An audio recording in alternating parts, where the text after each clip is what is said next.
peut y aller quand vous voulez. Ok.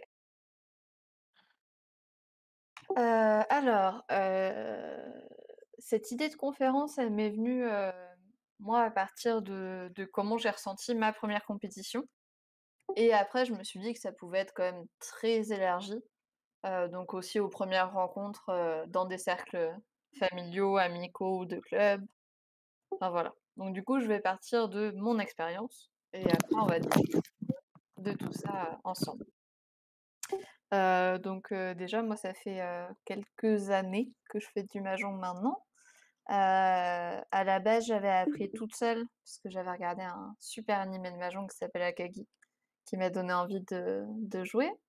Ensuite, j'ai rejoint, le club Brest Mahjong, où j'ai appris le Riichi et il y a un moment, je me suis dit: «Bon, de temps en temps, il y a des gens du club qui vont au tournoi, on va peut-être essayer d'y aller aussi». Sauf que mine de rien, en fait, j'avais plein d'appréhensions par rapport à cette première compétition et je suis vraiment arrivée en me disant, «Bah, je vais essayer». Concrètement, mon but dans cette compétition, c'est de pas déranger les autres joueurs et de pas faire de chombo. Donc ce que je trouve un peu dommage quand même comme but et au final, ça s'est très bien déroulé.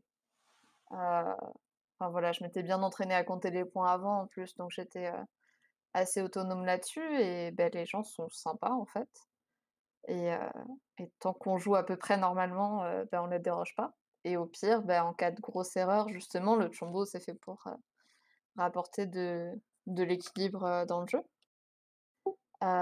Donc du coup, je me dis que j'aurais bien aimé, bah, me rassurer avant en fait sur ces compétitions.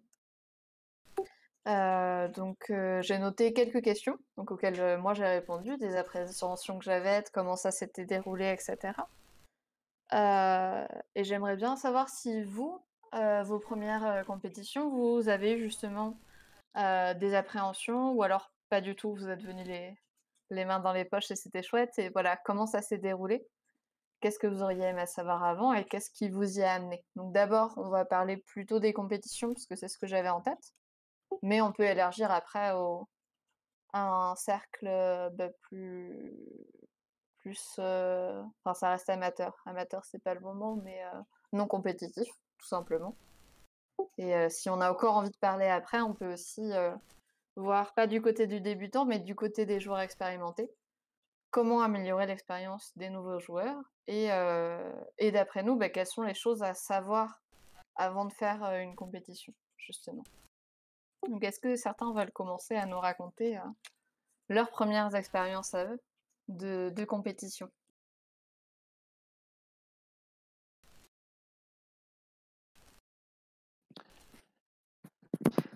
Ben, moi, je vais parler. Alors, je ne je ne fais pas de compétition. En fait, je ne fais pas de compétition parce qu'en fait, j'ai peur. Je me rends compte quand je suis en club de mahjong que j'ai du mal, c'est d'ailleurs pour ça que je me suis acheté le jeu, que j'ai du mal, tu sais, quand tu joues vu qu'on a une seule fois par semaine, le club de mahjong, au bout d'un moment, je me rappelle plus du sens pour compter les tuiles, je me rappelle plus du sens pour piocher. Donc du coup, j'évite la compétition parce que je sens que je ne suis pas prête. Je sens que je suis assez lente dans mon jeu et que je ne suis pas prête et je me dis qu'en compétition, en fait, vu que ça ils ont l'air d'être, voilà, d'être vraiment au taquet, d'être vraiment à fond dedans, que si j'y vais, en fait, ça va ralentir tout le jeu et ça va plus les énerver qu'autre chose. Donc c'est pour ça que je me dis que tant que je me sens pas prête, et ni à l'aise au niveau du jeu, que je ne ferai pas de compétition. Ce qui est dommage, j'aurais bien aimé en faire, hein, mais j'ai cette peur, j'ai toujours peur, peur comme tu disais, peur de déranger, peur de ralentir et du coup, ben, je me retrouve, comme disait Angèle, à faire en fait du mahjong détente ou du mahjong loisir, au lieu de faire du mahjong, compétitif, en fait. Mais ça j'avoue que ça me plairait bien, mais j'ai trop peur de ralentir, j'ai trop peur d'être à la ramasse, j'ai trop peur de faire de fautes. J'ai trop peur de ne pas savoir quand faire le changement de place. Donc voilà. Alors, mes appréhensions, c'est ça. Qu'est-ce qui s'est déroulé au final? Bon, je les ai pas fait. Qu'est-ce que vous auriez aimé savoir avant? Je peux pas répondre et qu'est-ce qui vous a amené? Ben, je peux pas répondre. Voilà, Et donc moi, qu'est-ce c'est plus qui qu'est-ce qui t'amènerait toi à faire de la compétition? Enfin, qu'est-ce qui te botte dans le fait de vouloir en faire? Parce que j'ai l'impression que ça enfin, tu bien si tu te en sentais fait, ce qui me plaît dans la compétition? oui, Ah, mais c'est facile ça à répondre. En fait, ce que j'aime bien gagner, c'est tout. C'est-à-dire quand tu joues, tu empêches à l'autre joueur d'avoir ses tuiles.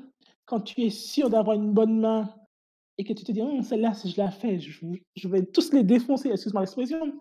«Je vais tous les défoncer sous la table». Ça, j'adore ça, en fait. C'est ce que j'adore dans le mahjong. C'est que tu comment t'expliquer? Tu joues à la fois pour toi et contre les autres. Et franchement, j'adore ça, en fait. J'adore l'idée de me dire: «Oh, j'ai fait une belle main». J'aime bien ça, en fait. Je pense que je suis compétitif dans l'âme, mais j'ai peur, comme je me sens lente tout et tout, j'ai peur parce que, j'ai peur de me retrouver face à de gros joueurs qui vont être hyper rapides, hyper, voilà, qui ont c'est vrai qu'ils ont plus d'expérience et là, c'est vrai, ils ont commencé beaucoup plus tôt. Mais j'ai peur de ralentir, j'ai peur de ne pas être à la hauteur. J'ai peur de ce genre de choses. C'est pour ça que dès qu'il y a une compétition sur l'ordinateur, je suis partante. Parce que l'ordinateur fait déjà tout, en fait. Il range les tuiles. Tu vois, tu as juste qu'à à réfléchir à ta main. C'est tout. C'est pour ça, dès que c'est sur oui, ordinateur, je suis partante, mais dès que c'est en physique, c'est mort. Parce que je me dis que je vais ralentir, que je vais être trop lente, que je vais prendre trop de temps à réfléchir. Et puis, peut-être que je ne suis pas encore trop à l'aise avec toutes mes combinaisons, et cetera. Par exemple, je parle de la symétrie, je vais rebondir. La symétrie, j'avais énormément de mal avec cette combinaison et c'est justement en allant voir la vidéo de Madara que j'ai compris ce qu'était une symétrie au mahjong. Au début, je pensais que c'était une symétrie comme en mathématiques, mais non, c'est pas ça. Donc là, maintenant, je me sens plus à l'aise avec cette main. Donc j'ai acquis, en fait, on va dire une sorte de compétence en plus pour le mahjong. Avant, j'avais du mal avec la main sans valeur. Maintenant, je m'entraîne à faire des mains sans valeur. Et je me dis que plus je serai à l'aise avec des combinaisons, plus je serai à même d'être plus compétitif au niveau, au niveau, au niveau des compétitions, en fait. Mais j'avoue que j'ai peur. C'est vrai que dans mon club, on m'avait dit d'essayer quand même. Basile me disait: «Oui, il faut que j'essaie, faut pas avoir peur, tout et tout», mais non. Et puis l'autre chose, c'est que à l'époque, les clubs, ça tombait souvent un dimanche et en général, ça tombait le dimanche où je bossais. Comme je bosse un week-end sur 2 et je vous jure que c'est vrai. Ça tombait le dimanche. En fait, le week-end où je bossais, c'était le dimanche qui tombait. Donc il y a eu ça aussi qui a fait que, finalement, les compétitions, voilà. oui. Bah, je comprends tout à fait parce que j'ai l'impression d'avoir eu à peu près les mêmes appréhensions, en fait et c'est vrai que dans ces cas-là, c'est bien d'avoir des joueurs du club qui peuvent, qui ont déjà fait des compétitions et qui peuvent te dire honnêtement si, tu as «le niveau» entre guillemets pour, parce que c'est vrai que c'est des appréhensions qui sont légitimes, d'avoir peur, de ralentir le jeu. Parce que mine de rien dans une compétition, il faut garder un rythme de jeu assez soutenu, des choses comme ça et du coup avoir des gens qui peuvent te dire: «Bah, là oui en effet tu joues encore trop lentement, faut que tu t'habitues à jouer trop vite pour, faire une compétition» ou alors qui peuvent te dire: «Ah bah non, là c'est au niveau du rythme c'est bon», ça aide beaucoup, je pense. Et puis il y a aussi le fait, il y a la confiance en soi. Étant donné que moi, j'ai pas trop confiance en moi déjà à la base, je sais qu'au club, en fait, on faisait, des parties type, compétition, avec le changement de table, tout et tout. Et voilà, on me disait: «Linda, là, tu prends un peu trop de temps, ça fait déjà plus de 10 secondes, je crois», et cetera, et cetera, et cetera. Donc je pense que les parties type compétition, ça aide parce que pour le coup, ça te on va dire «la pression» entre guillemets de la compétition, d'accord? Sauf que c'est en club. Oui. Oui, c'est vrai que ça peut beaucoup aider pour ça. Bah, ça dépend beaucoup des personnes du club évidemment, mais bah, pour voir à quoi ça ressemble et pour s'habituer justement à jouer, sans avoir une pression en plus de, bah, de la vraie compétition. Enfin, c'est vrai qu'en et compétition, quand il y a un arbitre, par exemple, qui me dit: «Chut», c'est arrivé une fois, enfin, tout de suite, j'étais là: «OK, je parle plus pendant 1 heure, je dis plus rien». C'est plus impressionnant. Alors que quand on est, entre nous, entre gens qu'on connaît, c'est plus facile, de gérer ça. l'autre chose, je pense que ce qui est important aussi, c'est, la fréquence à laquelle tu t'entraînes à jouer. Surtout, pas de manière, virtuelle, mais de manière, physique, en fait. Quand j'ai commencé à m'acheter mes tuiles, j'ai commencé à jouer souvent. Bon, je jouais toute seule, hein, bon, c'est un peu, voilà, c'est un peu chiant, mais au bout d'un moment, que ce soit pour, quand tu lances ton dé, par exemple, tu fais 5, tu sais déjà c'est quel mur qu'il y aura sur quel mur tu vas tirer ta tuile, tu sais quel mur tu vas faire ta brèche. En fait, au bout d'un moment, plus tu joues, en fait, et plus tu joues régulièrement, plus il y a les automatismes qui viennent rapidement, tu vois? Oui, Et c'est pour ça que je me disais que voilà, et je pense que la meilleure chose que j'ai faite, c'est d'avoir acheté un jeu de mahjong. Ça peut paraître bête, mais même si je suis toute seule, même si j'ai pas d'adversaire, mais en plus, je m'en comment t'expliquer? J'arrive à comprendre que voilà, j'ai l'impression qu'il y a plus de combinaisons qui sortent que d'autres. Hem, ça en fait, on arrive à réfléchir. C'est comme jouer aux échecs tout de suite. Tu plus tu joues, plus tu as une sorte de réflexion dessus et plus tu t'améliores toi-même, en fait. Je sais pas comment expliquer. Mais oui, moi, c'est ça. bah, oui, tout à fait, c'est quelque chose, des fois qui se fait, enfin, à Breizh Mahjong en tout cas et même à ATT aussi, on avait fait ça les années d'avant. De jouer à jeu ouvert, donc c'est souvent pour les initiations, mais ça peut être aussi pour, voir ce que les autres personnes font et donc au final, c'est un peu comme toi tu fais toute seule, j'imagine, mais avec plusieurs joueurs et ça permet d'avoir plusieurs mains et en plus plusieurs points de vue pour pouvoir échanger sur les tuiles et justement pour pouvoir progresser comme ça. C'est ça, c'est exactement ça. Quand je joue, par exemple, je me dis à la fin de la main, je me dis: Peut-être que j'aurais pas dû prendre celle-là pour cette main-là. J'aurais dû faire ça parce que celle-là, c'est beaucoup plus rapide. C'est bête d'avoir choisi celle-là». Voilà, tu as une réflexion, tu as le temps de bien maturer sur ton jeu et ça, c'est, voilà, ça, c'est cool. Mais les compétitions, je vais essayer d'en faire, je vais essayer d'en faire. Oui, Quand je vais être à l'aise, je vais me lancer dedans. j'ai l'impression que ouais, on est toutes les 2 parties, sur le principe de vraiment essayer de beaucoup s'améliorer, peut-être même plus que le niveau requis, avant une compétition, pour se rassurer justement, pour pouvoir, aborder de manière plus sereine les compétitions. C'est ça. À un moment, j'étais sur Mahjong Time, en fait, je faisais les comment ça s'appelle? C'était les marathons. Je crois qu'ils en font plus sur Mahjong Time de marathons là et là, depuis qu'il y a eu Mahjong Soft, ces derniers temps, j'ai pas été parce que voilà, j'étais pas tip top j'étais pas trop en forme. Mais voilà, même en jouant en virtuel, tu sais, j'ai remarqué un truc qui est, alors je sais pas si c'est moi qui m'imagine, j'ai remarqué que très vite, par exemple, s'il y a quelqu'un qui fait un punk de 9, on va dire par exemple, je sais pas moi, le vent d'Est, ça fait un punk. Imaginons que le vent qui suit, c'est-à-dire c'est le vent du sud, si j'ai bonne mémoire, Oui, il va jeter, s'il a pas besoin du 9, par exemple un punk de 9 de bambou, s'il a pas besoin du 9 de bambou, en fait, il va jeter le 9 de bambou. Et du coup, si toi tu as besoin de 9 de bambou, ça va carrément te fuir ta main. Ça, c'est un truc que j'ai remarqué qui revenait en compétition. C'est-à-dire quand il y avait un joueur qui faisait un ping, s'il y avait un des joueurs qui avait la dernière tuile et qu'il n'avait pas besoin, il avait tendance à la jeter. Peut-être mmh, que les pros vont peut-être me dire si c'est vrai ou pas et j'ai remarqué que ça, je crois que ça, c'est une stratégie aussi. Une stratégie non seulement pour gagner, mais pour aussi pourrir le jeu de l'autre. ça, je me dis que c'est d'autant plus, pertinent au MCR avec mince, le dernier.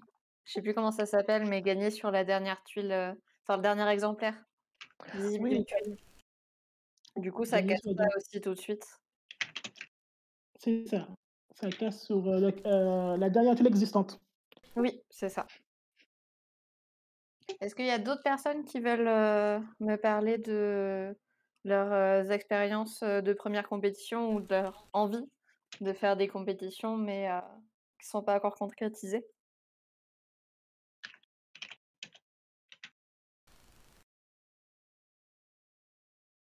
Moi, je veux bien. On t'écoute. C'est vrai que j'ai pas eu l'occasion de faire de compétition et j'ai pas vraiment d'appréhension pour les faire parce que j'étais, à La Réunion en 2019. Après je suis arrivé sur Amiens. Du coup, sur Amiens, il y a pas de club. Du coup, j'ai pas eu l'occasion de pouvoir faire des compétitions. J'aimerais bien, j'aimerais bien. Pour m'entraîner, je sais pas si je peux en parler de livres ou pas. Oui. J'ai un livre, qui s'appelle, Le Mahjong du loisir à la compétition, de Barcollet, Ah monsieur, oui, je l'ai. et qui est formidable pour travailler, pour, faire des exercices. Il y a de tout dedans. Du coup, on peut vraiment s'entraîner et tout, ça c'est bien, et j'aimerais en faire vraiment, vraiment. Mais c'est vrai que c'est une expérience assez chouette, Mmh. quand même. Est-ce qu'il y a d'autres personnes encore qui voudraient, développer là-dessus sur, les compétitions, enfin les 1res compétitions qu'ils ont faites, comment ça s'est passé? Ou alors, des compétitions qu'ils ont envie de faire? Bah, je peux faire part, de mon expérience. La gestion du stress, c'était véritablement un élément fondamental pour moi, et en fait, j'ai l'impression pour quasiment tous les joueurs de Mahjong. Donc, personnellement, ça a été, je pensais avoir passé, parce que c'était une grande anxiété et je pensais l'avoir, maîtrisé 10 ans auparavant, et quand il y a vraiment eu de la pression, c'est-à-dire l'European Richie, tout a disparu. Vraiment tout a disparu et il est resté plus que ce qui était automatique, c'est-à-dire les mouvements des tuiles. Et j'ai vraiment, du coup, je me suis remis, là-dedans, essayer de voir dans quel cadre ça pouvait avoir un impact sur le jeu, la gestion du stress, et c'est vraiment partagé. Donc, comme autre exemple, pas personnel du coup, mais c'est la première fois que la France organise le World Litchi, World, MCR, il y a 2 ans maintenant, et c'est aussi la première fois qu'il y a pas un Chinois sur la première place du podium, mais que c'est un Français. Et donc jouer à la maison et gérer le stress, ça a un impact immédiat sur la calibration des risques, qui est au centre de notre pratique, qui est vraiment gérer le cas particulier en continu, et être capable de prendre des bonnes décisions dans un contexte, mobile, sous pression, c'est vraiment un entraînement.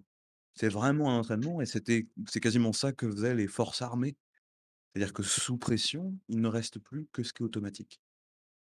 Et donc, pour un joueur numérique qui n'a pas eu lieu dans le club, mais moi, il me restait plus que le corps. Donc, je savais très bien manipuler les tweets, je savais très bien les poser, parce que tout ça, c'était corporel. Et tout le reste, c'était blanc, c'était effacé.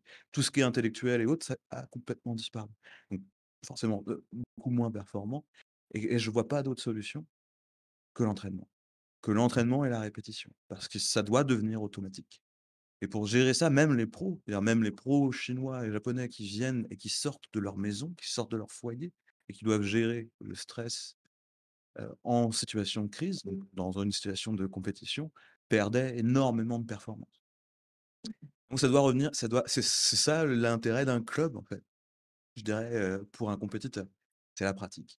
Ça devient une discipline et une maîtrise de soi en situation complexe, et c'est intéressant du coup de s'améliorer, heu dans le conflit, parce que à travers le conflit, on se met sous pression et donc on se connaît mieux,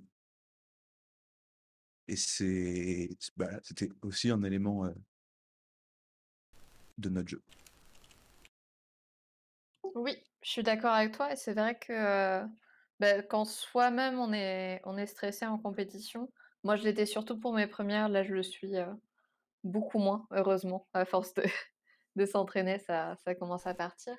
Mais, le stress se ressent vraiment différemment selon les joueurs et du coup, on peut avoir l'impression des fois d'être le seul à stresser ou la seule à stresser, alors que pas du tout. C'est juste que chacun le gère, bah, de sa manière. Il y en a qui chez qui ça va se voir beaucoup dans les émotions, dans le fait de parler plus vite, plus fort ou d'être plus émotif, des choses comme ça. Il y en a, ça va moins se voir. Il y en a aussi qui vont être moins stressés ou plus stressés, mais c'est vrai que c'est quelque chose qui a l'air quand même pas mal ressenti par tout le monde et notamment, bah, plus l'enjeu est grand, plus le stress peut être grand aussi. Est-ce qu'il y a encore d'autres personnes qui veulent, partager leur expérience par rapport à ça? Donc soit le stress, soit, bah, leur compétition ou envie de compétition.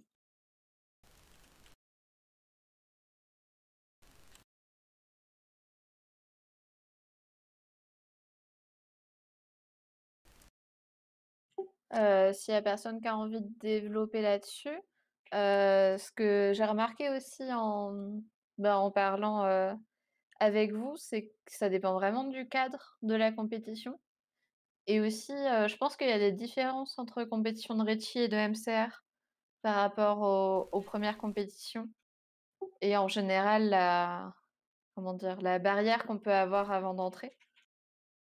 Notamment parce que, de ce que je sais, le MCR, bah, si jamais tu te trompes, c'est tant pis pour toi quand tu comptes, par exemple, il y a plein de choses comme ça. Ou, bah, si tu te trompes, bah, c'est toi, en fait, qui est pénalisé. Mais en même temps, tu as besoin aussi d'avoir un bon niveau de jeu et cetera. Au Ricci, j'ai l'impression que c'est un peu plus permissif, mais que du coup, ça fait que les autres joueurs, des fois, se retrouvent à devoir, compter, la main des autres personnes et cetera. Et je pense que ça peut être totalement changer l'expérience du coup, de quelqu'un. Parce que par exemple, moi j'ai fait des compétitions de Ricci et enfin voilà, ça se passe bien.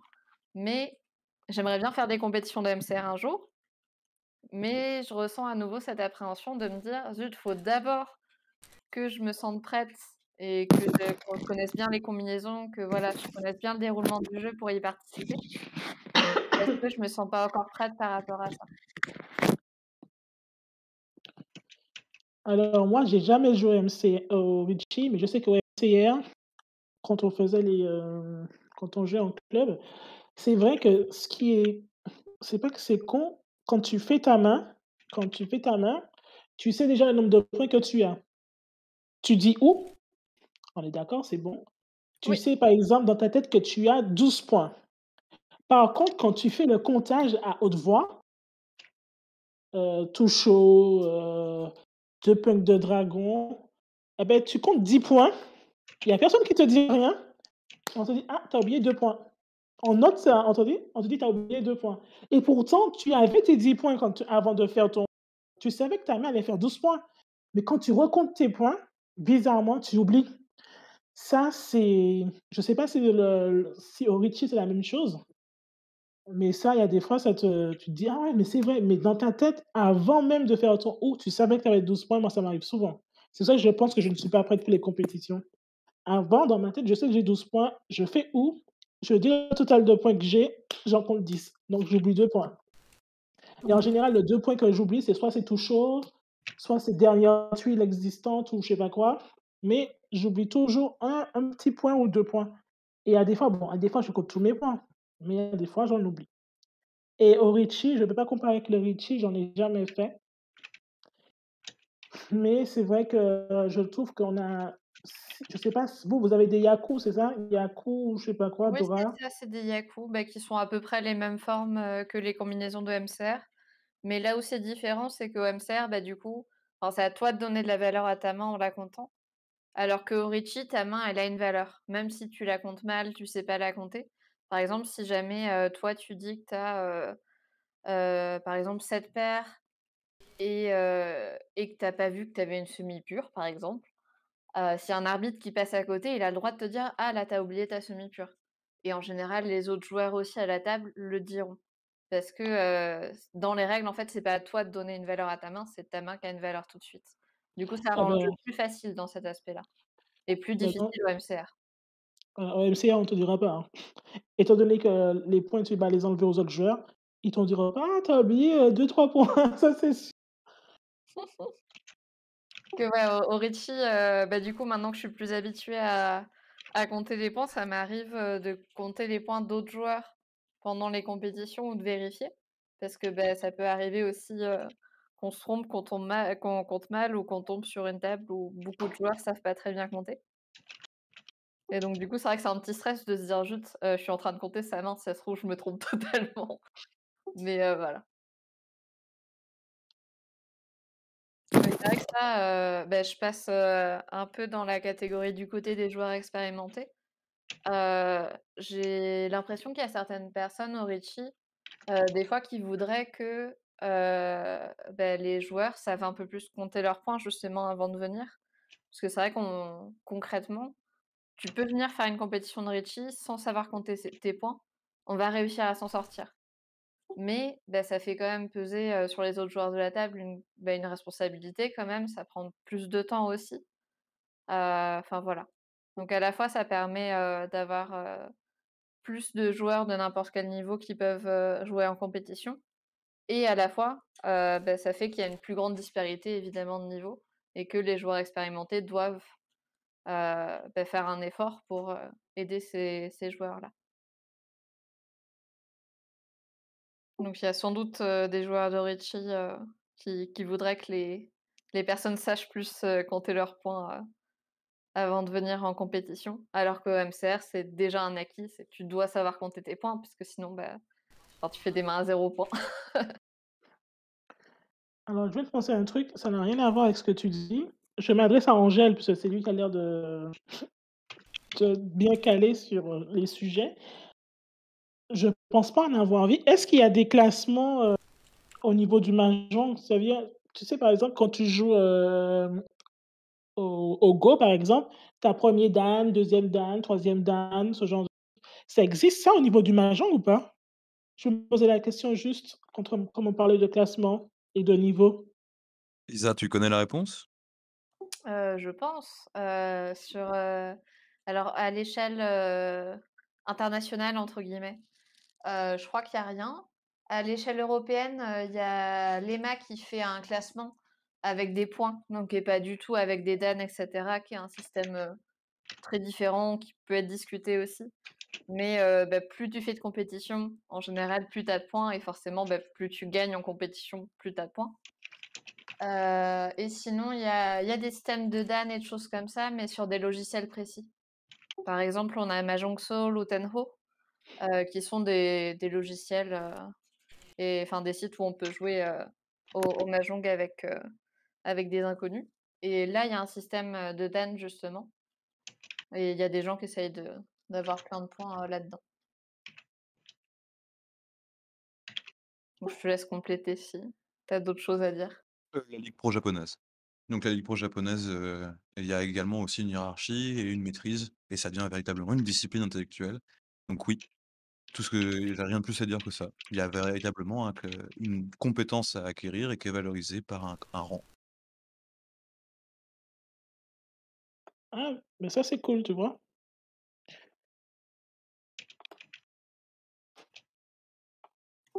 Mais c'est vrai Heu, qu'au Japon vas-y, vas-y.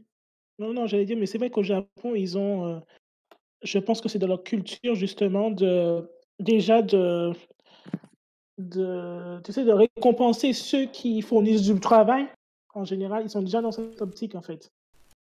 Et j'ai l'impression que même en c'est comme c'est dans leur culture, en fait, donc pour eux, au mahjong, ça tombait de sens qu'il fallait, voilà, te donner un rang ou un niveau, une sorte de récompense quand tu gagnais quand tu étais compétent, quoi. Je pense que Effectivement, c'est c'est comme ça que ça fonctionne dans les ligues pro. Donc, tu as des primes à la performance qui donnent des petits points qui t'accumulent. C'est tout géré derrière dans les organisations. C'est rare que tu puisses voir ça sur le web. Mais il y a aussi effectivement euh, le outreach, les travaux pour pousser la communauté essentiellement. Il y a des choses comme ça qui peuvent contribuer des points à ces échelles-là aussi. Donc, c'est sûr qu'au fil du temps, après quelques années, tu peux passer d'un premier Dan à un deuxième Dan, un deuxième Dan à un troisième Dan, etc.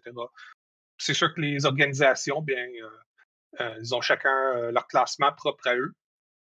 C'est sûr que tu vas voir les dirigeants qui vont être soit classés 9 Dan ou bien quelque part de pas trop loin de là. Et c'est ça. Pour les Ligues Pro, ça fonctionne comme ça. Puis pour les logiciels comme Tenho, il y a deux classes. Il y a deux classements parallèles. Un, c'est une espèce de système de rang, mais que tu peux monter et descendre aussi. De l'autre côté, il y a un classement style Elo qui détermine un peu la force du joueur. Donc, la combinaison de ces deux classements-là peuvent te donner une bonne idée, une bonne jauge de l'indice de force d'un joueur. Évidemment, il faut faut des milliers de personnes pour que le classement vaille la peine, des dizaines de milliers pour que ce soit indicatif. Dans le cas de Tenno, c'est des centaines de milliers.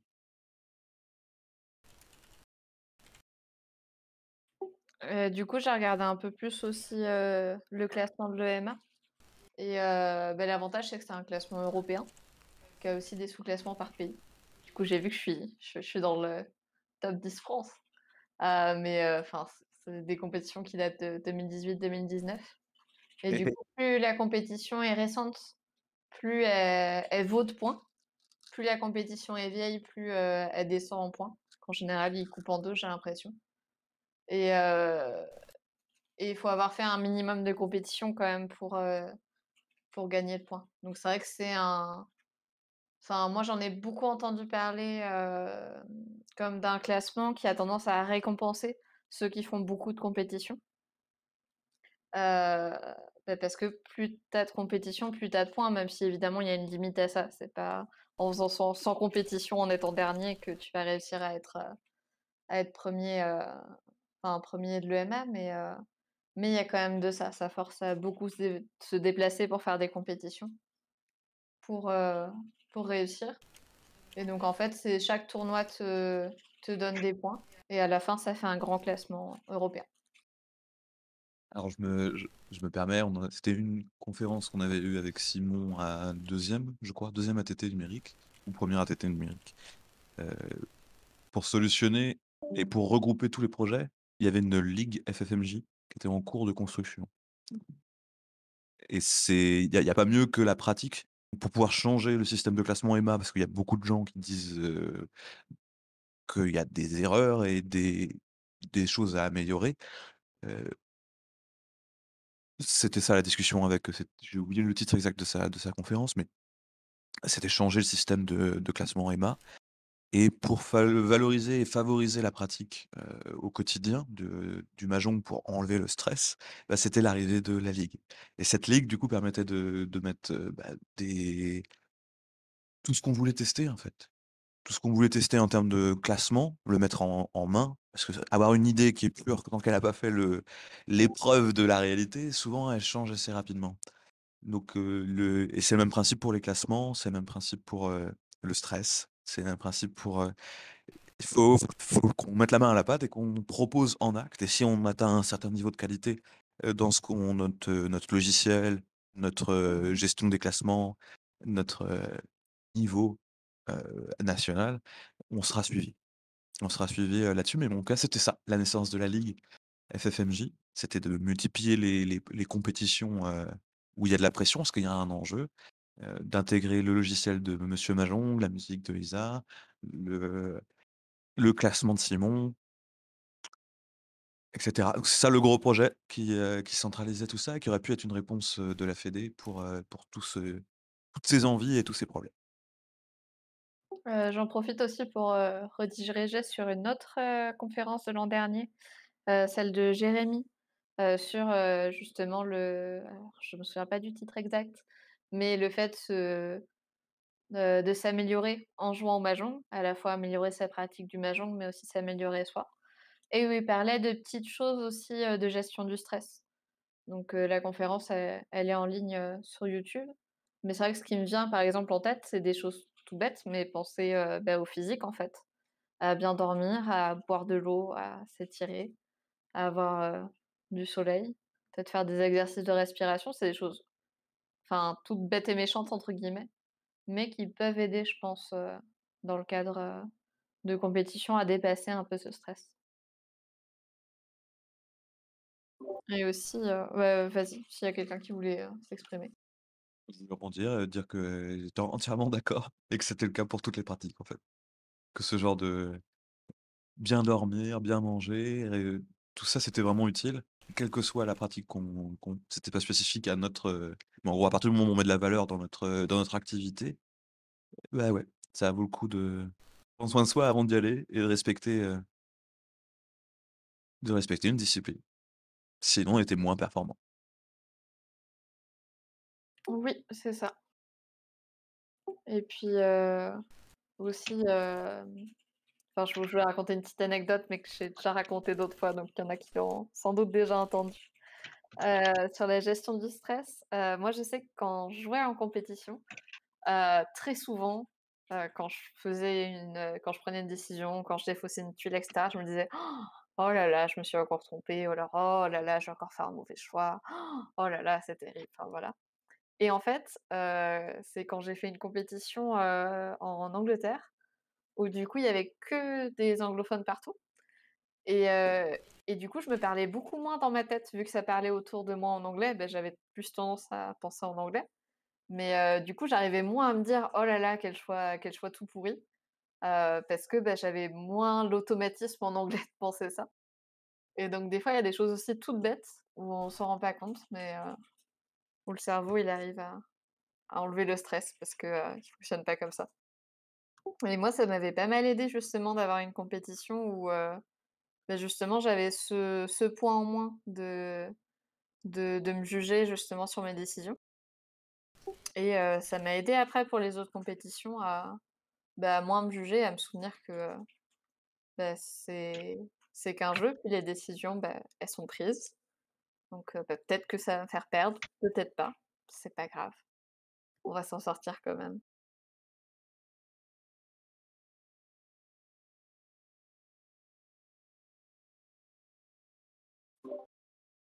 Et là encore, je rebondis, mais je parle beaucoup, donc n'hésitez pas à rebondir également. Notre mahjong est une représentation de la vie et jusque dans la pratique et dans sa maîtrise, ça a des consonances et ça améliore l'individu en tant que tel. Donc c'était le drapeau qui avait été proposé, les bonnes manières qu'on a vues, qui permettent de générer une entente, efficace. Le mot efficace est mauvais, mais faire attention aux autres, avoir les mêmes règles, et ça avait également un impact sur la personne en tant que telle, sur sa maîtrise du langage, sur sa maîtrise de ses émotions, sur son placement physique, son apparence, extérieure. Bref, il y avait énormément de choses, heu, à maîtriser pour véritablement être performant au mahjong et en même temps, si on c'était pas seulement le seul but d'être performant au mahjong, c'était d'être, meilleur en tant que personne. Et c'était ça le drapeau. Je le rappelle simplement, c'était le petit logiciel, que j'avais proposé, je crois, c'était à Astrid et c'était un texte en anglais, qui synthétisait très très simplement l'idée générale qu'il y avait derrière, qui était s'améliorer en tant que personne en pratiquant avec les autres un jeu. Et ça, ce n'est pas qu'un jeu, c'est-à-dire que ça a une valeur en dehors de l'argent, ça a une valeur en dehors, ça crée un espace éthique avec des normes et des comportements spécifiques qui améliorent l'individu en tant que tel. Et c'était le fond de l'affaire, c'était quand même ça. D'où le fait que c'était le drapeau. C'était Mahjong Bib, voilà, qui avait mis, un petit texte très synthétique et très simple, pour exprimer ça, beaucoup plus clairement. En fait, c'est comme dans le sport, si tu veux. Tout à fait, c'est ça. La discipline, prendre soin de soi, le respect des autres, c'est comme dans le sport, c'est la même chose. Il y a pas de, ouais, il y a pas trop de différence, quoi. Et c'est pour ça que jeunesse et sport, ministère de jeunesse et sport, c'est très vieux. Mais c'est dans le conflit et dans les espaces publics qu'on a besoin de normes. Et donc la bonne pratique du mahjong, c'est pas forcément la compétence du joueur. C'est surtout dans un cadre compétitif. Où justement les normalisations des comportements du MCR, ça va être que la responsabilité est incombe à l'individu et que du coup, bah, les joueurs sont pas incités à donner la valeur des mains. Dans un pratique japonaise, la responsabilité incombe à la table et ça, c'est un choix de communauté. C'est un choix de communauté qui incite des types de comportements spécifiques et des actes du coup, qui fait que les joueurs, en compétition s'affrontent par défaut. Mais si les règles de bonne manière qui sont obligés auxquelles ils sont obligés d'être assujettis, les amènent pas à avoir les incitent pas à avoir un comportement éthique, par défaut, ils sont en conflit. Donc ils vont utiliser la totalité de ce qui est disponible pour vaincre et c'est ça qui doit pas être permis par les organisateurs et les compétitions. Donc il y a vraiment une idéologie de la pratique, une norme et une éducation à travers nos manières de s'affronter. Je reviens sur, le côté, «bonne manière» entre guillemets, du mahjong. C'est aussi quelque chose, qui mince, qui peut aussi nous poser question quand on n'a pas fait de compétition, se dire: «Zut, enfin, est-ce que j'arriverai à avoir, le bon comportement tout simplement face aux autres joueurs?» Et ce que j'avais beaucoup aimé, c'était au championnat de France de Marseille 2018, je crois. C'était, Saïko, la présidente du club, si je me trompe pas aussi, qui avait fait des petits papiers, en français et en anglais sur, des rappels de fair play, en fait. Je vais juste aller en chercher un parce qu'ils sont à côté de moi pour pouvoir, vous les lire un peu.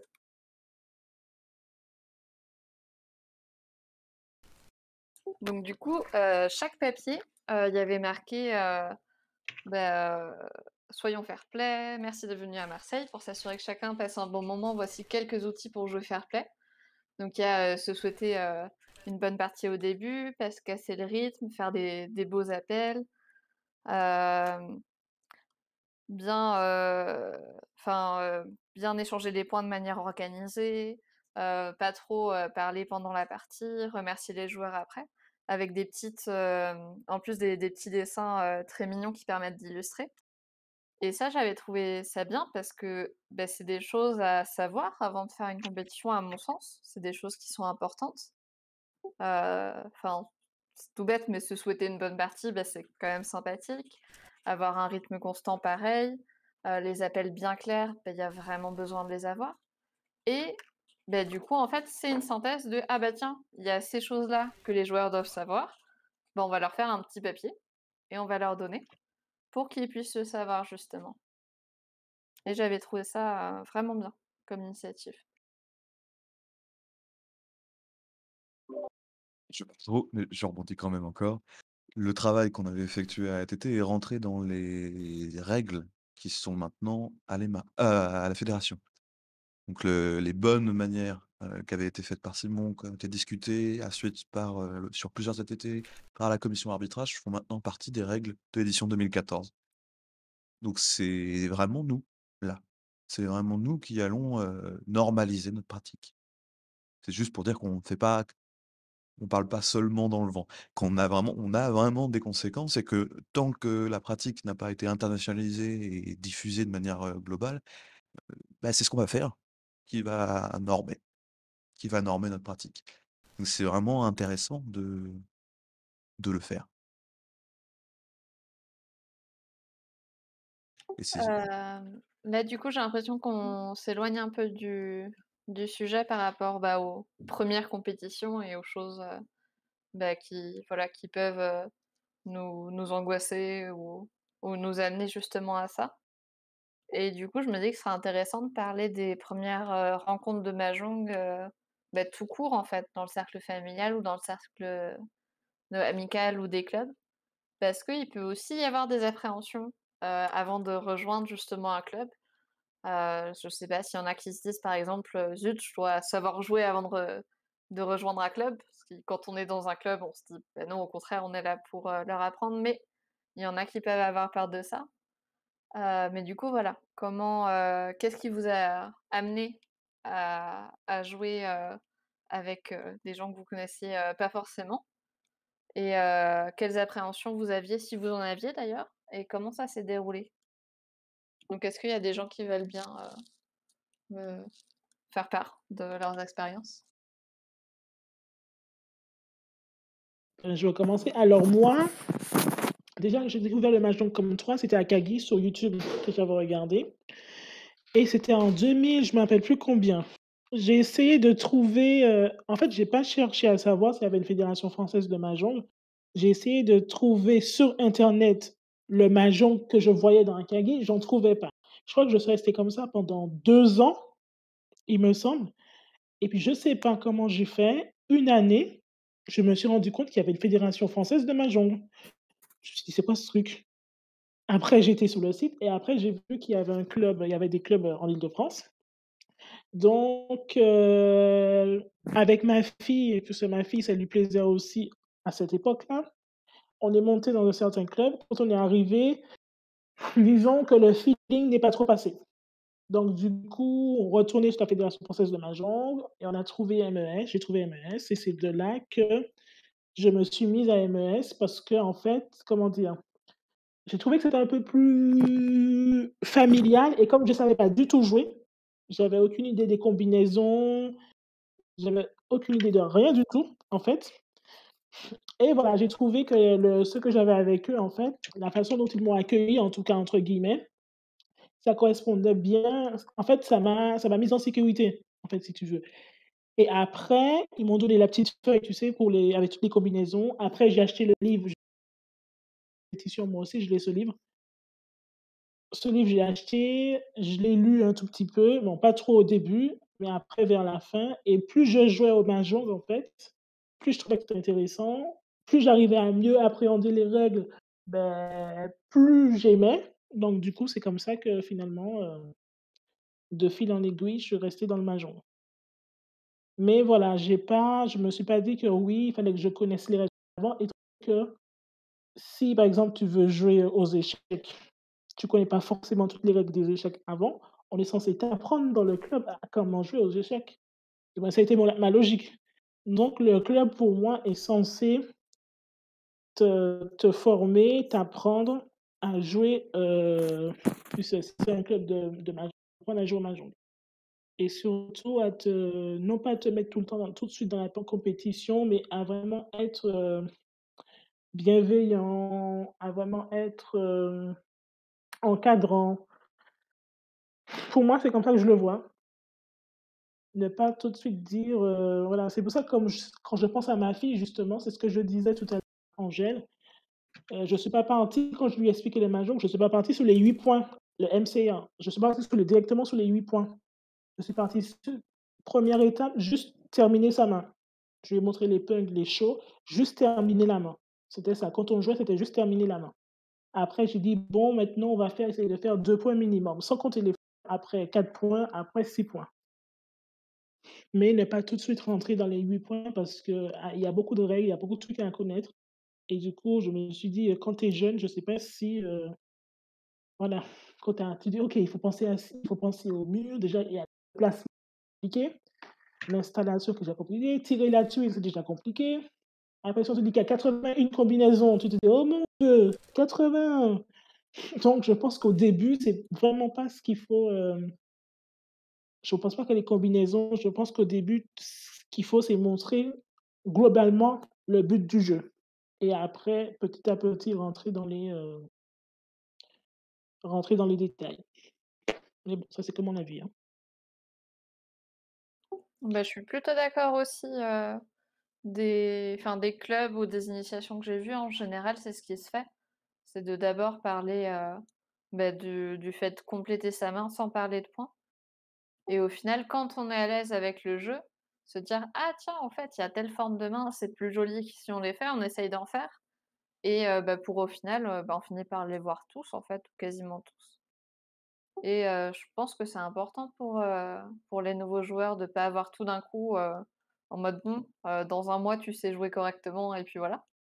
Que vraiment, parce qu'on peut s'amuser en fait même sans point, donc qu'ils puissent, découvrir, tranquillement. Je continue encore, c'est pas naturel la pédagogie et chaque club va souvent porter le visage de son président. C'est du coup, un rôle que la fédé peut porter. C'est de nouveau le rôle idéologique et il était absent jusque-là et il sera difficile à faire naître, mais le projet du pôle initiation, c'était ça. C'était de former les initiateurs parce que ça s'apprend. Ça s'apprend et ça fait partie des bonnes manières. Si on veut du sang neuf, et bah, va falloir, chouchouter les nouveaux comme chouchouter les compétiteurs parce que c'est tout un art, d'être pédagogue et il faut surtout pas que nouveau devienne une insulte, comme dans tant de jeux. Parce que la norme qui nous précède, c'est pas le communisme.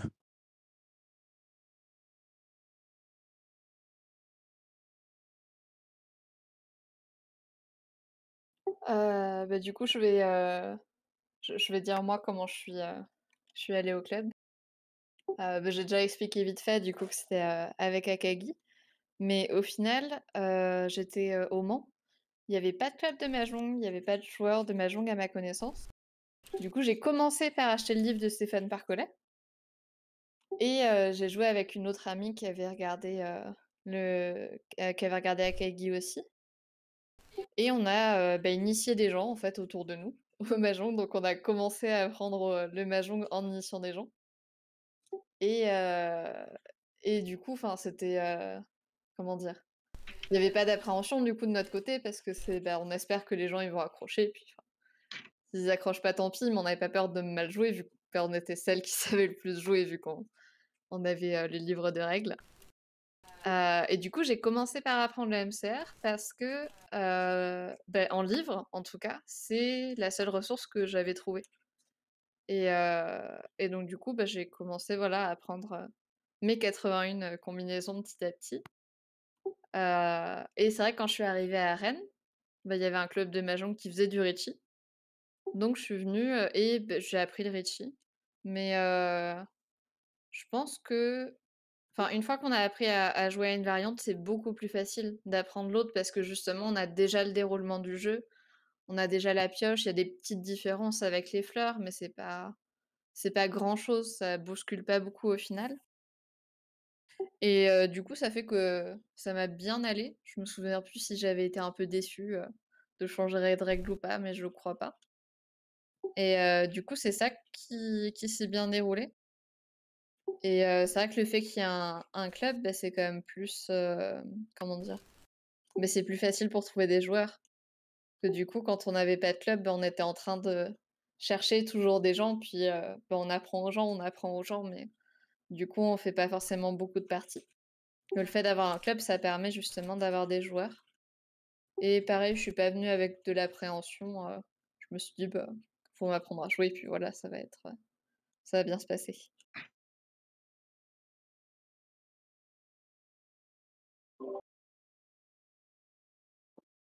Bah, pareil, j'ai commencé moi aussi avec Akagi et à l'encontre de Freya de tout à l'heure, j'ai eu beaucoup de mal à me mettre au MCR et à proposer les 2 à l'assaut.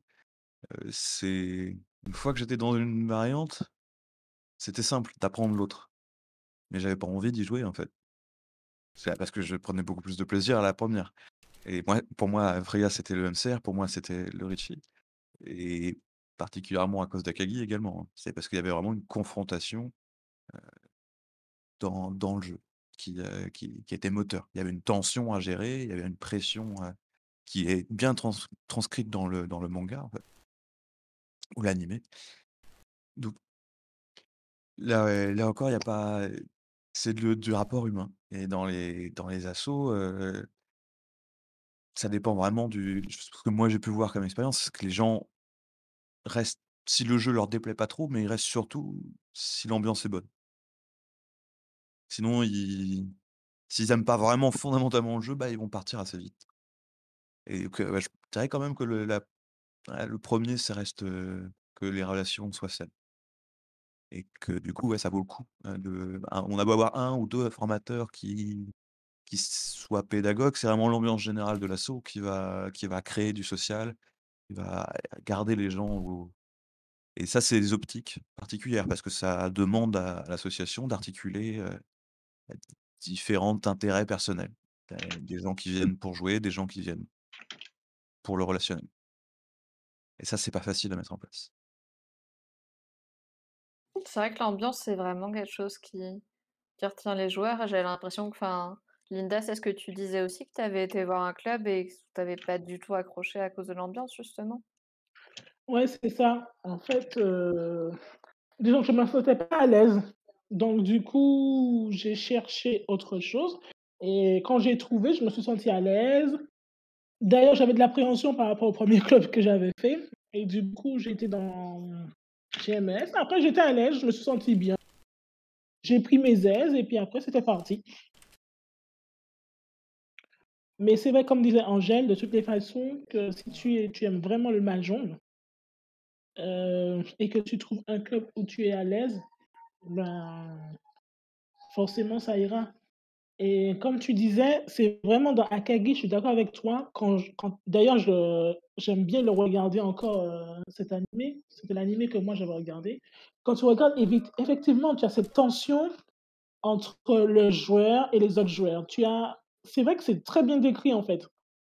Mais bizarrement, quand j'ai commencé en club, j'ai pas dit: «Voilà, je fais du chi ou du MCR» en fait. Tu as vu? Je crois que quand j'ai commencé, j'avais même pas cette nuance qu'il y avait du MCR et du Ritchie, en fait. C'est quand je suis allé dans mon autre club, en fait, ils faisaient que du MCR. Donc du coup, ben, MCR. Alors qu'à la base, je pense que je voulais jouer du Ritchie à la base, je pense, hein. Puisqu'en fait, voilà, j'entendais Ron, j'entendais, Dora, Dora, Dora, Yaku, donc ce sont des termes qui me restent dans la et pourtant j'ai fini, par jouer du MC, hein.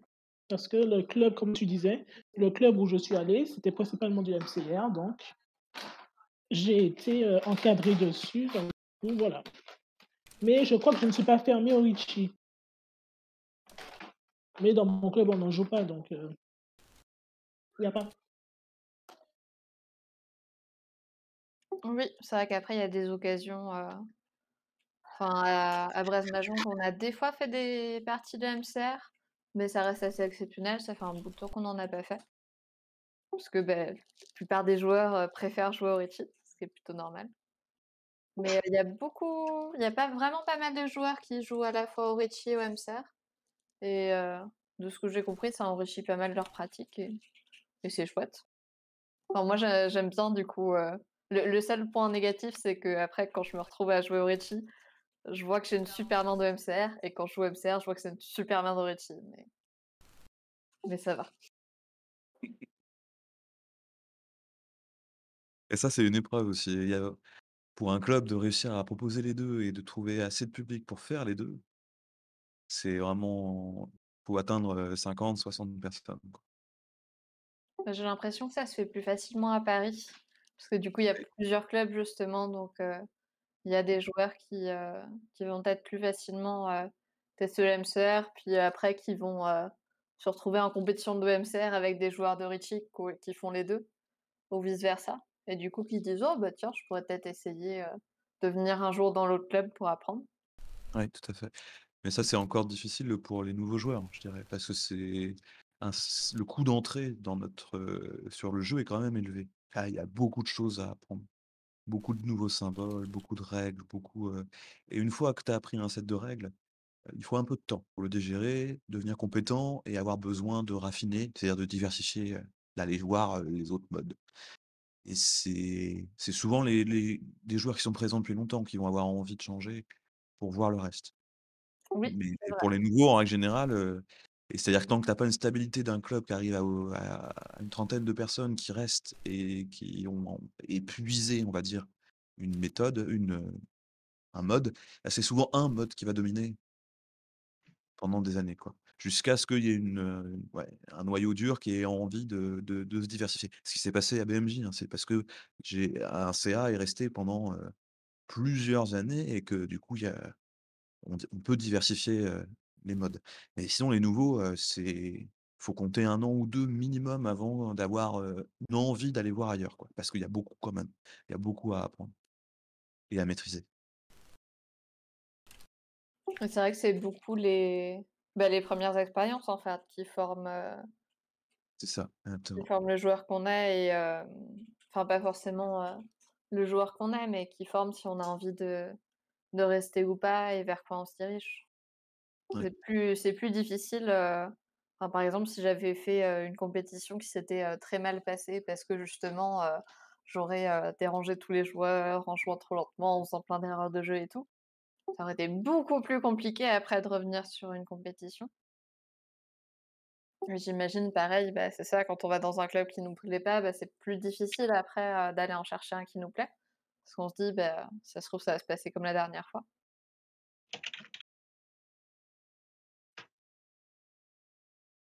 Et ça, c'est difficilement, parce qu'une asso quand même reste indépendante et le et comme dans beaucoup de cadres associatifs,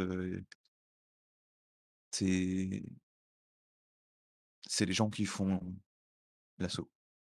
Donc il y a vraiment l'ambiance est spécifique à chaque cas, hein. C'est pour ça que je me demandais tout à l'heure à Freya, c'est ce que j'avais l'impression que les normes de la pratique MCR incitaient les clubs à avoir un type de comportement identique.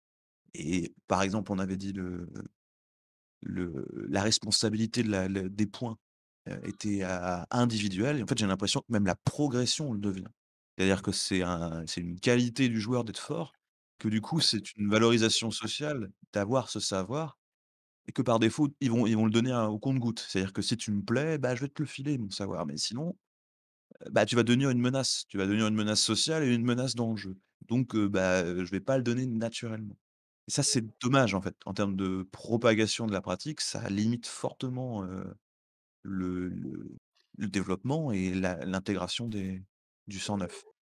Donc vu que je suis jamais allé dans un club MCR, mais c'est le genre de choses que, de mon point de vue, c'est la fédé pourrait avoir un impact. C'est utiliser les 2 modes, Ritchie et MCR, voir ce qu'on considère comme pertinent dans les 2 et faire un code déontologique, on va dire ça comme ça. Pour, et qu'on ajoute au pack accueil.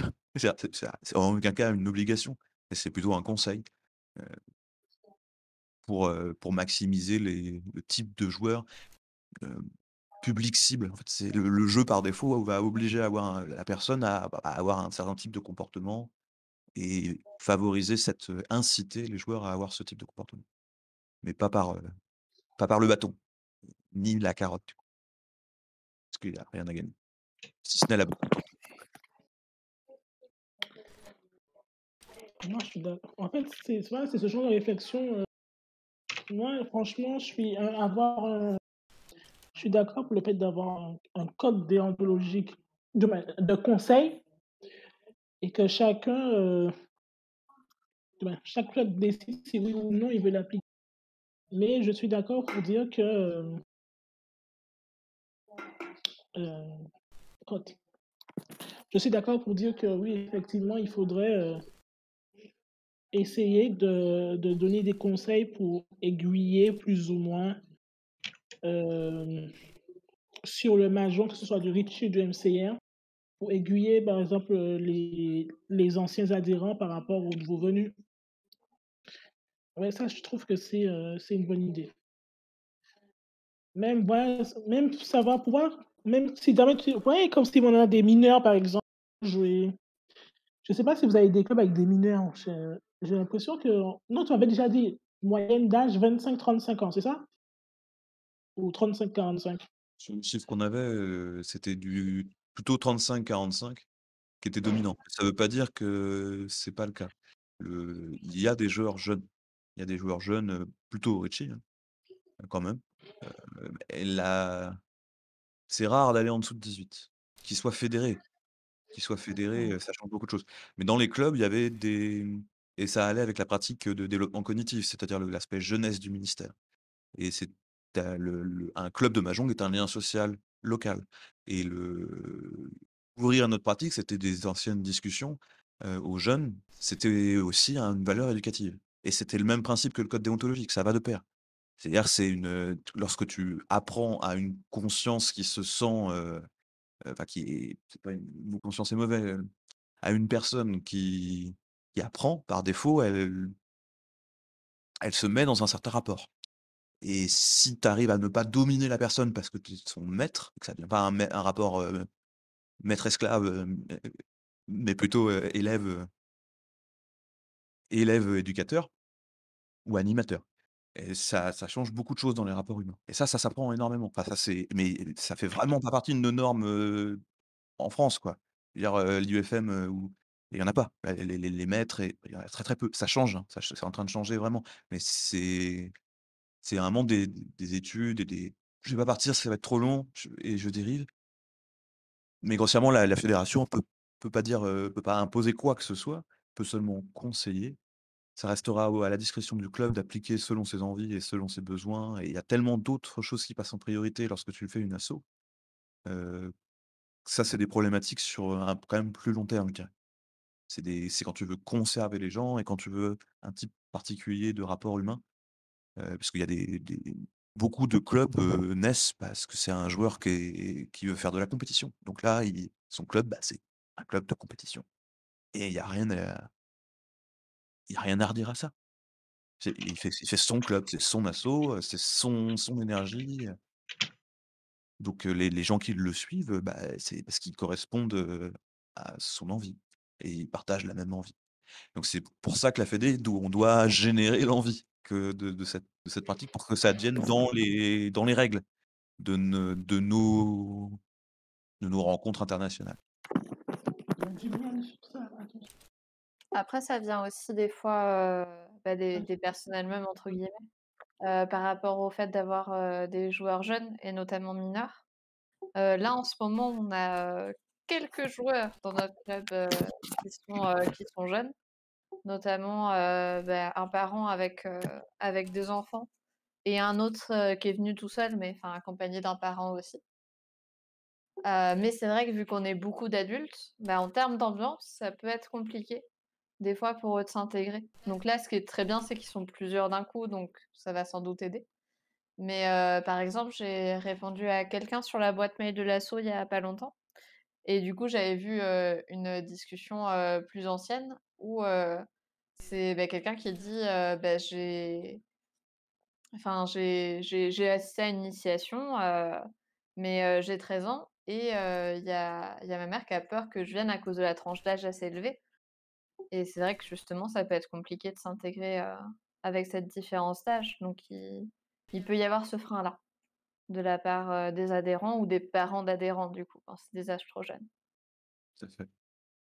Bah, Et là, à part avoir déjà des jeunes, c'est compliqué, de pallier à ça. c'est plus facile comme que ça soit pour les compétiteurs comme pour le bien-être. Jouer quand on a des affinités proches. C'est la même chose pour l'interculturel, l'intergénérationnel. Ça nécessite d'avoir un code déontologique parce que c'est pas naturel. C'est pas naturel, de jouer avec un enfant, bah, il faut s'adapter. Il faut s'adapter, aux joueurs autour de la table et c'est la même chose, il faut changer les règles en fonction du contexte, de l'assaut, heu et donc il y en a pas, mais je dirais que c'est pareil partout. On pourrait aller facilement s'inspirer, des jeux olympiques pour, l'idéologie en compétition, et puis, bah, pour le côté jeunesse, il y avait quand même, plusieurs personnes qui utilisaient le mahjong comme développement cognitif pour, les handicapés, et donc qui défendaient ces valeurs-là au moment des discussions, parce que ça avait vraiment des vertus. Ça avait des vertus, pour le développement, des jeunes, et puis là, c'était des jeunes en difficulté. Donc c'est des choses qui sont en cours et qui demandent là, enfin de l'expertise. C'est pas,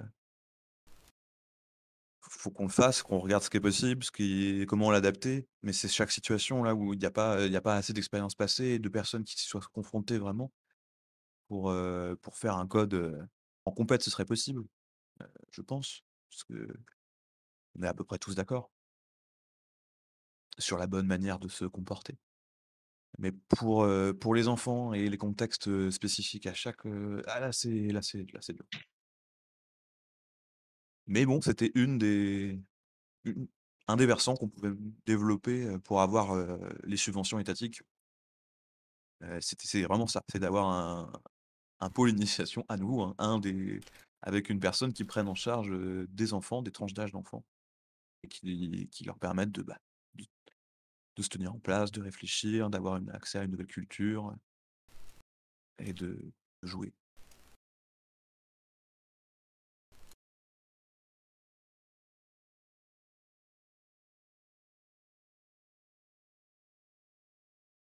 Bah, je relis un peu mes questions et je pense qu'on a fait, pas mal, le tour de chaque question. Donc s'il y a d'autres personnes qui veulent, redévelopper là-dessus, faut pas hésiter. Mais sinon, je pense qu'on a fait un bon tour, du sujet.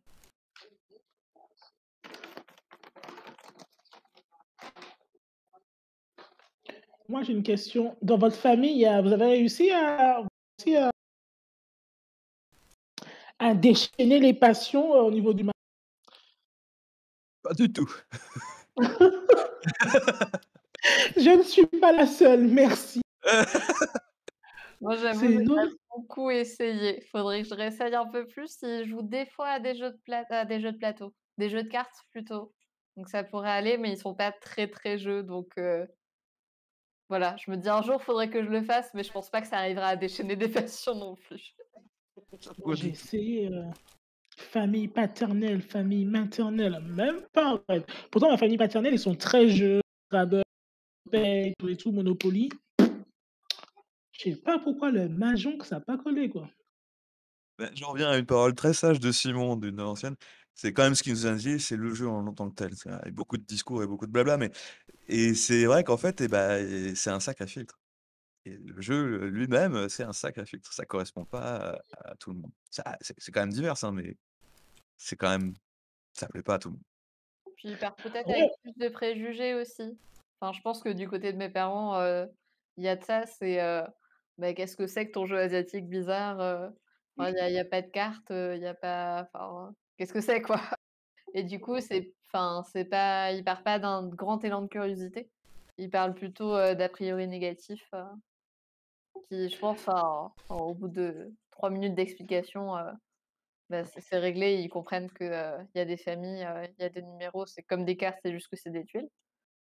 Mais, mais je pense que ouais, il peut y avoir ce côté a priori là.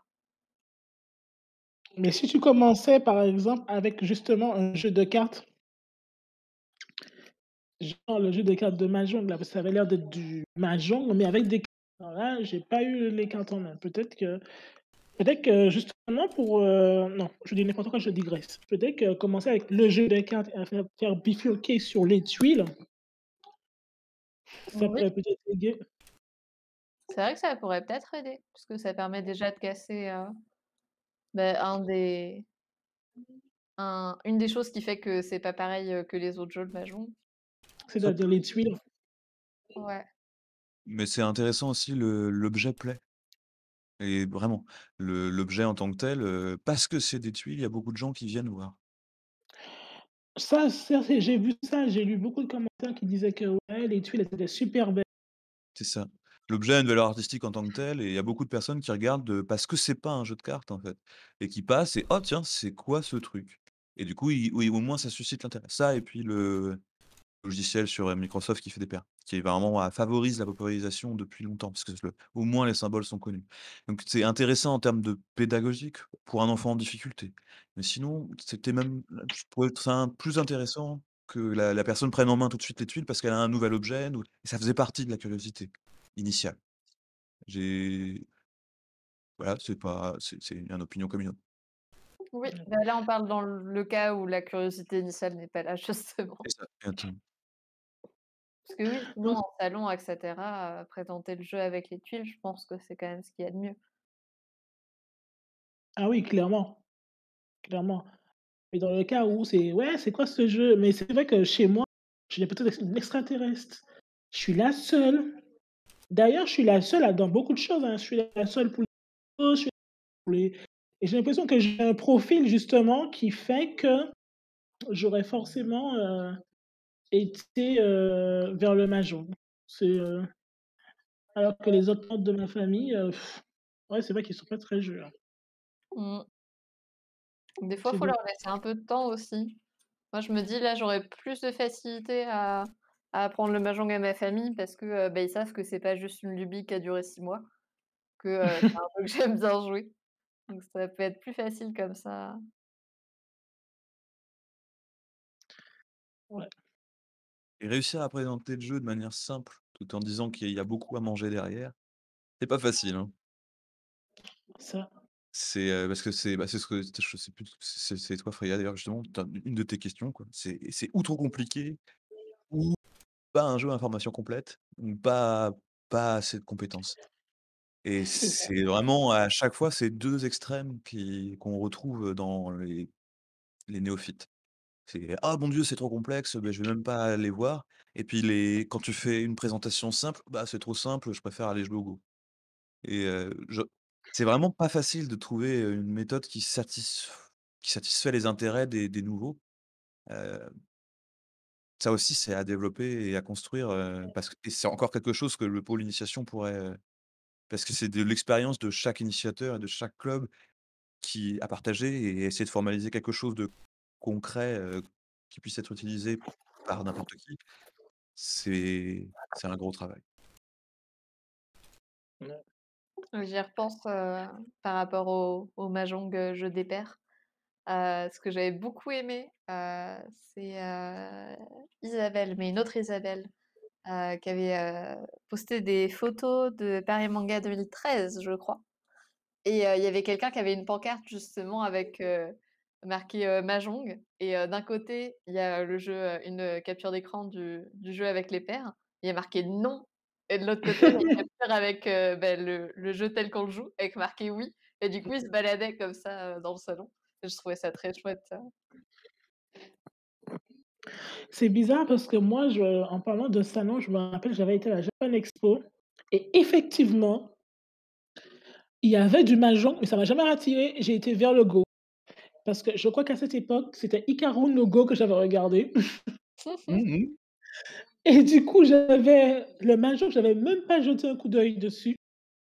J'avais été vers le Go parce qu'il y avait Hikaru no Go et c'est vrai que c'est con quand même qu'à la Japan Expo ou dans d'autres festivals ou d'autres salons, qu'on n'aille pas justement vers l'inconnu. C'est dommage, on a tendance à ne pas aller vers l'inconnu, alors que des fois l'inconnu, ben, ça peut avoir du bon.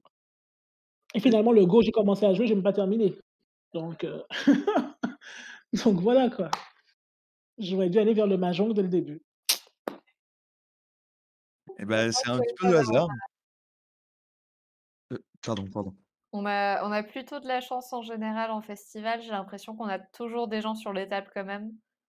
Parce que, beh, notamment pour la Japan Expo, il y a beaucoup de queues pour tout faire et donc quand tu arrives à un stand où tu vois qu'il y a de la place pour découvrir un truc, ça peut facilement attirer des gens aussi. Mais c'est vrai que le stand de mahjong est pas toujours attrayant, notamment à Japan Expo, on est souvent près du taiko, donc ça aide pas beaucoup les gens à venir. Le taiko, c'est les tambours japonais, donc ça fait un peu de bruit. Mmh. Là, ils étaient en face du ah non! Ah ouais, ils étaient mal placés aussi, je crois. Alors je ne sais pas si pas. Je me rappelle, je crois qu'ils étaient en face, il y avait, vous savez, Quiz Me pour reconnaître, des openings des animés. Oh! Bah, c'est pas forcément la bonne, donc ouais, c'est ça, il me semble, lui était là et il y avait le truc là pour passer et eux, ils étaient à côté et il y avait le Go, le mahjong, je crois qu'il y avait le Shogi aussi, mais je suis pas sûre. Je suis pas sûre. On dirait un petit peu. Mais bon, moi, j'ai décidé que là, j'attends qu'il fasse du bon temps. Il me manque juste une table de mahjong. Ouais, il me manque juste, plateau là pour le mahjong et derrière chez moi, il y a un parc. Mais le problème, voilà, le problème, c'est que moi, quand je vais aller et que je vais commencer à jouer du mahjong derrière le parc, et si les gens ils sont intéressés par le mahjong, le souci que j'aurais, c'est que moi, je dirais aux gens de monter soit dans le 92, soit sur Paris. Et s'il y a des adolescents dedans, Par exemple, dans le 90, c'est de 19h à 23h. J'avais vu ça avec une des amies de ma fille. Elle m'a dit: «Ouais, mais ma maman, elle voudra jamais». Et Ouais, j'ai ce problème, le fait que dans le 78, il y a pas de club, même s'il y a des gens qui sont intéressés, le fait qu'ils doivent monter jusque dans le 92, tu vois? Pour pouvoir jouer de 19h à 23h, donc pas forcément rester jusqu'à 23h. Et en plus avec les problèmes de train avec la SNCF, on va pas rentrer dans le délire là. Donc du coup ça, c'est pour ça que j'ai dit, je me suis rendu compte que dans le 78, il c'est vrai fallait qu'avoir un club absolument, proche avec des horaires où, bah, ouais. c'est plus facile, c'est vrai que ça aide. Et j'avais regardé, le souci dans le 78, parce que moi j'habite à Fontenay-le-Fleury. En fait, il y a une association d'associations de jeux de société entre guillemets. Ça veut dire que, la salle, il y a déjà une salle de prévue en fait. C'est juste que si tu as ton club doit adhérer, sauf que je tu dois adhérer à une certaine association en fait, et là en fait, tu as tu as droit à une salle gratuitement, tout et tout, sans rien avoir à payer. Mais je ne sais pas, cette association-là, elle est pas en lien avec une fédération, je n'ai pas l'impression. C'est juste une association de personnes qui, voilà, on peut jouer au Scrabble, comment ça s'appelle le jeu de cartes que les personnes âgées ils aiment bien? Le Voilà, il y a bridge? différents, voilà, le bridge, merci, tu as trouvé tout de suite. On veut jouer au bridge, on veut jouer à ça. Il y a des petits clubs de bridge, petits clubs de Scrabble qui sont réunis entre eux en ils ont créé une sorte de grand club de jeux de société. Et du coup, hem, il suffit juste de cotiser 5 € justement pour le grand club.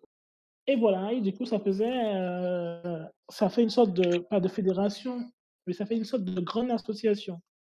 Et du coup, je pensais au club que je voulais ouvrir, je me suis dit: «Ce serait intéressant», étant donné, tu sais, la salle gratuite, elle est donnée par la mairie. Il fallait juste donner 5 ou 10 € je crois au grand club, entre guillemets. Donc mais c'est vrai que si tu habites loin, moi je le vois, hein, MES, je pars de chez moi à 10, en fait, pour aller à 19h ça va, mais pour rentrer chez moi, je C'est d'autres soucis, mais en gros, c'est vrai que c'est ça la difficulté pour un club en priorité et le plus ouais, simple, c'est de rejoindre une grosse structure. C'est vraiment, ouais. ce qu'il y a de plus simple. Tu perds en Donc indépendance et tu as plus facilement accès à la logistique. Donc c'est et après c'est c'est ça. ça, c'est une des difficultés, il y en a tellement d'autres pour démarrer un club, mais c'était une des autres conférences qu'on a faites et c'est aussi le pack accueil de la fédé, de conseiller et c'est déjà le cas, hein. Il y a eu un énorme travail de fait par nos prédécesseurs. Donc il y a beaucoup de choses de très, très bon, qu'on a juste à récupérer et le pack accueil avec, ce genre de conseils est relativement vieux. Comment créer un club, quelle administration aller, comment trouver des subventions, tout ça on est loin d'être les premiers. Je viens de me souvenir d'une petite anecdote par rapport aux horaires. Je me souviens que la première fois que je suis allée au club de Breizh-Mahjong, je crois qu'il y avait marqué 14h30, ça devait être ça à l'époque. Et du coup, en fait, je me suis dit: «Bah, je vais arriver, 14h25, 14h30», et j'ai vu personne, et du coup, j'ai failli rentrer, en fait, à ce moment-là parce que, bah, je savais pas, en fait, que les gens commençaient à arriver à partir de 14h30, mais c'est tout. Je pensais qu'il y aurait plein de gens à 14h30, et du coup, j'ai failli louper, une Ouais, séance à cause de ça parce que, tout simplement, je m'y attendais pas. Donc c'est vrai que c'est le c'est même des choses principe que des tout fois à l'heure importantes et il à y a des normes et des règles qui se j'ai pas terminé font de parler. pardon. C'est des choses des fois, qui peuvent être importantes à écrire sur les sites web justement pour, améliorer l'expérience des nouveaux joueurs. Donc là, en l'occurrence, voilà, l'horaire, mais ça peut être aussi, l'accessibilité s'il y a une personne, qui a des béquilles ou qui se déplace en fauteuil, enfin plein de petites choses comme ça, qui peuvent aider, mine de rien, les gens à rejoindre un club. J'ai fini de parler. Bah, c'était à peu près ça que je voulais dire. Tu viens de le dire. D'accord. Ça se fait dans la pratique. Plein de petites choses qui se font avec les gens quand tu mets la main à la pâte et que tu vois où ça pêche en fonction des les critères des uns et des autres, et ben, ça s'améliore et ça change. Et ça, c'est chaque club. Ça, c'est vraiment à chaque club de et chaque rapport humain est différent, c'est intéressant d'avoir un set de conseils. De conseils, tiens, parce qu'on l'a vu, les fois dernières, les mêmes problèmes et on a les mêmes solutions, en règle générale. C'est du coup, tu vas plus vite si tu les anticipes grâce à l'expérience des gens qui t'ont précédé, quoi. Et ça, Oui. on est loin d'être les premiers, donc il y en a déjà beaucoup, beaucoup des éléphants à la fédé depuis des années, qui ont fait des énormes événements avec, énormément de problèmes et qui les ont résolus avant nous. Donc il y a déjà pas mal de choses, et d'autres fédés sur lesquels on peut s'inspirer également. Donc ça, c'est cool. Ouais, on n'est pas seul avec ces problématiques.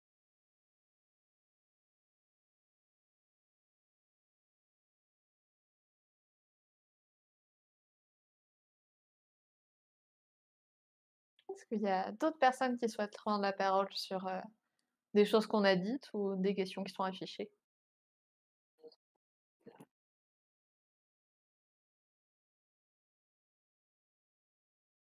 On a vraiment parlé à 3 là. On a vraiment parlé à 3. Oui, Ou on était je m'ex on n'était pas très nombreux et et on a laissé l'occasion aux gens de s'exprimer, donc je pense qu'il y aura pas de regret, Mmh. de la part, de ceux qui écoutent. Bah, du coup, moi ça me va de m'arrêter là. Il y a plein de choses, qui ont été dites. Merci beaucoup pour les discussions, et les interventions de chacun. Ça permet de voir aussi, d'autres, perspectives par rapport à tout ça. Et bah, merci à toi.